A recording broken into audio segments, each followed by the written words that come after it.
Coucou les amis, j'espère que vous allez bien. Donc aujourd'hui on se retrouve pour un podcast où je te parle magie. Mais avant de commencer cette vidéo, je vais te demander de liker, partager, commenter cette vidéo, bien évidemment si elle t'intéresse. Abonne-toi si c'est pas fait. Et encore une petite chose, n'oublie pas d'activer la cloche des notifications pour rien manquer des nouvelles vidéos qui vont sortir sur ma chaîne. Comme vous le savez, ou peut-être pas, ou celles qui le savent par rapport à mes réseaux sociaux, tous les liens sont en barre d'infos, donc n'hésite pas à cliquer. Je suis débutante et j'apprends tous les jours des nouvelles choses. Donc, je te parle de magie. Mais aussi, ces derniers temps, j'ai appris une chose hyper importante, c'est d'avoir sa propre magie et ne pas faire de copier-coller. Pas de panique, je m'explique. Moi, quand j'ai commencé la magie, j'ai regardé pas mal de vidéos sur YouTube, sur Twitch, des articles sur Google. Comme on le dit assez souvent, YouTube et Google sont tes amis pour des recherches. C'est bien vrai. Et quand j'ai commencé, je faisais vraiment exactement pareil que la personne qui montrait le rituel ou une consécration ou autre chose au niveau de la magie. Mais au final, ça ne me ressemblait pas du tout. C'était pas fait avec conscience ou avec ancrage. Je ne posais vraiment pas réellement les bonnes questions et je posais réellement pas mes attentions, en fait les bonnes attentions. Il faut savoir que l'apprentissage de la magie, n'importe quelle magie, qu'elle soit wiccan, païenne, le chamanisme, est très très longue et dure toute une vie au niveau de l'apprentissage. On apprend tous les jours au niveau des rituels magiques ou de la magie en elle-même, selon la magie que tu utilises, bien évidemment. La première clé pour que ta magie t'appartienne, c'est de le faire avec tes croyances et surtout avec tes intentions. Vraiment les tiennes, qui t'appartiennent à toi. Pas à quelqu'un d'autre, mais vraiment à toi. Tu peux t'inspirer d'une personne ou d'une pratique, mais le faire à ta façon. Par exemple, moi j'apprends la magie de la nature, entre guillemets, Greenwich, comme on appelle en anglais. Et je suis énormément aidée par une amie qui s'appelle Mimi, si tu passes par là, coucou. Et par le groupe Magie saisonnière de Mystic Moon. Je suis rentrée dans une communauté. Alors, pas de panique, quand je parle communauté, c'est pas une secte. Les vraies communautés magiques, où tu as plusieurs magies réunies, tu peux y rentrer et y sortir comme tu veux. Et en fait, ça va t'apporter un plus. Si tu as des choses que tu ne sais pas, tu peux poser des questions, tu peux être aidé lors de tes rituels ou autres si tu es débutante comme moi.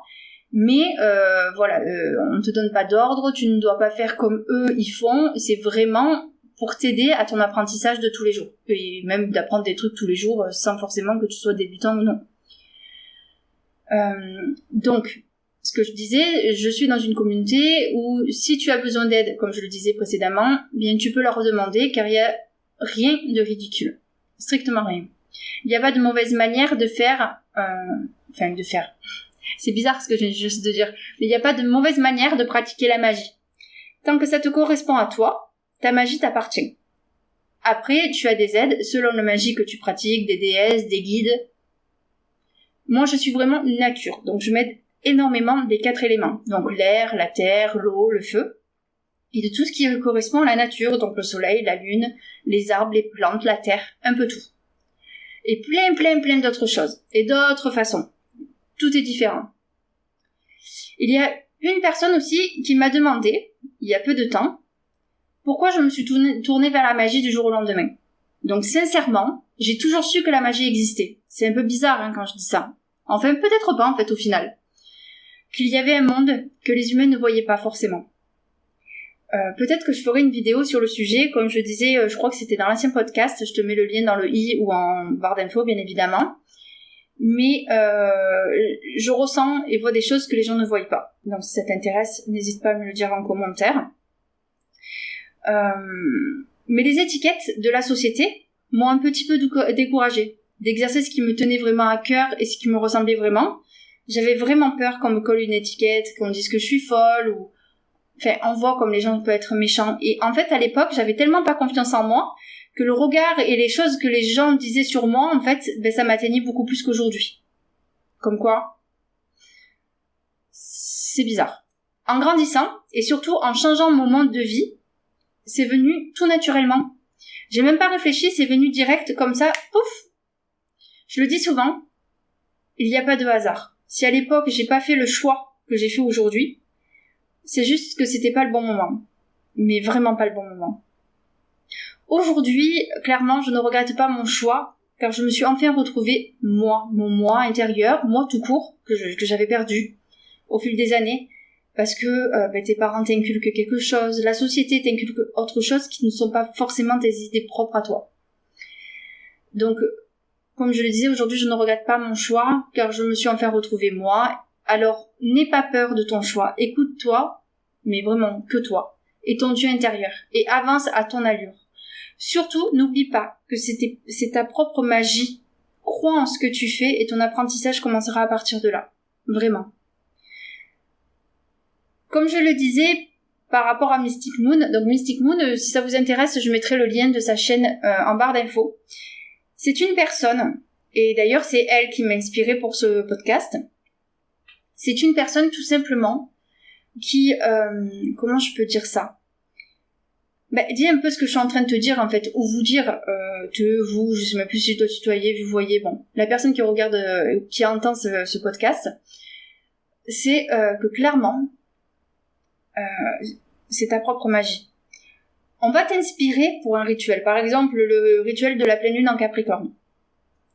Voilà, ce rituel, j'ai pris l'idée qu'elle nous a proposée, mais je l'ai fait à ma sauce, donc ce qui veut dire que par rapport aux incantations, par rapport aux choses que j'ai mis à l'intérieur du pot, par rapport à la façon dont je l'ai scellé, par rapport à plein de choses, je l'ai fait à ma manière qui a strictement rien à voir avec la manière de Mystic Moon qui nous a proposé sur par exemple Magie Saisonnière, qui est le programme où je suis avec eux et qui m'aide beaucoup. Par exemple, hier c'était je crois la lune croissante en Bélier. Je vais dire une bêtise, je ne l'ai pas fait parce que j'étais trop fatiguée et que j'avais pas envie forcément de le faire. Si c'est pour le faire, ça ne m'apportera rien à moi, bien au contraire.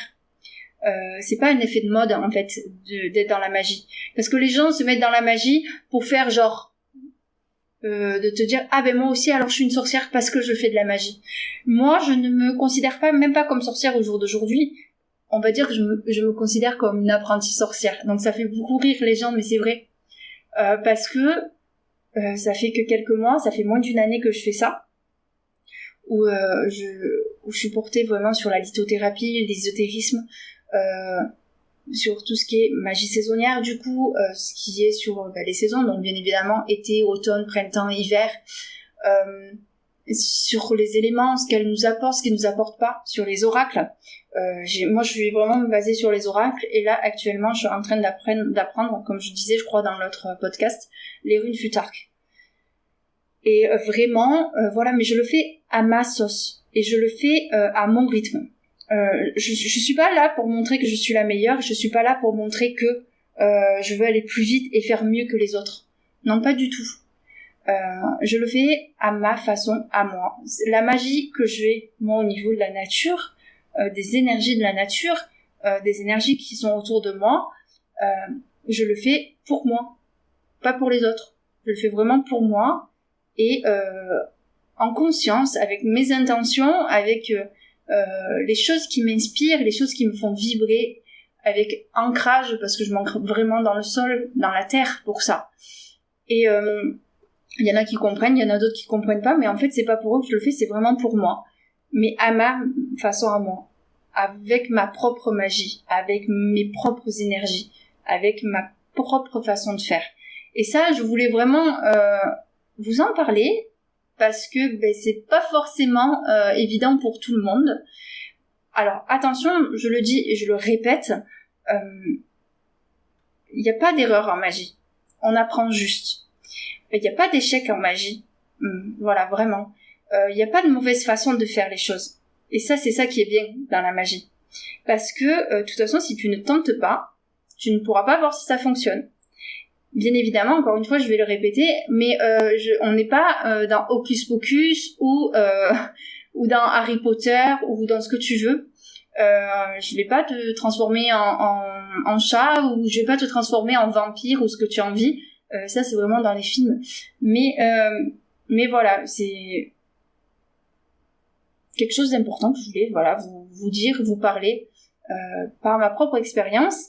Je vous avais dit que je vous ferai d'autres vidéos de ce style-là. Alors, c'est vrai qu'en ce moment, je le fais en podcast, parce que c'est plus simple pour moi au niveau du montage, et parce qu'il fait extrêmement chaud.